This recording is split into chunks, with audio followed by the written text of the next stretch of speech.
Non è detto che gli aumenti che vediamo esposti nei negozi non siano giustificati. Gli stessi commercianti ci stanno spiegando che la merce arriva già con un sovrapprezzo.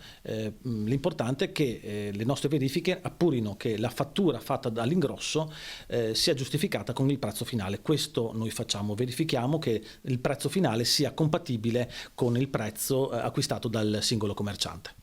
Gli agenti, rigorosamente in borghese, anche questa mattina sono entrati negli esercizi commerciali, nei piccoli negozi, negli ipermercati, annotando i prezzi, soprattutto di pane, frutta e verdura, carne e pesce. Sono state moltissime le segnalazioni che sono arrivate dall'inizio dell'emergenza di un aumento anomalo dei prezzi, soprattutto dei beni di prima necessità, che in questo periodo stanno andando a ruba.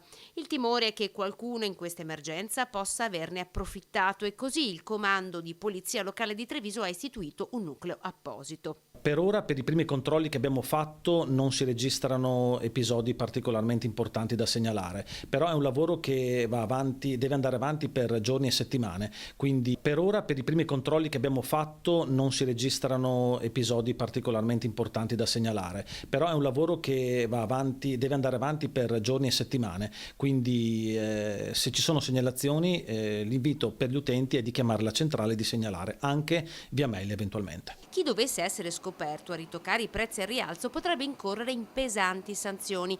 Il codice del consumo prevede multe da 5.000 a 500.000 euro e anche il codice penale sanziona il rialzo fraudolento dei prezzi, addirittura con la reclusione fino a 3 anni e una multa fino a 25.000 euro.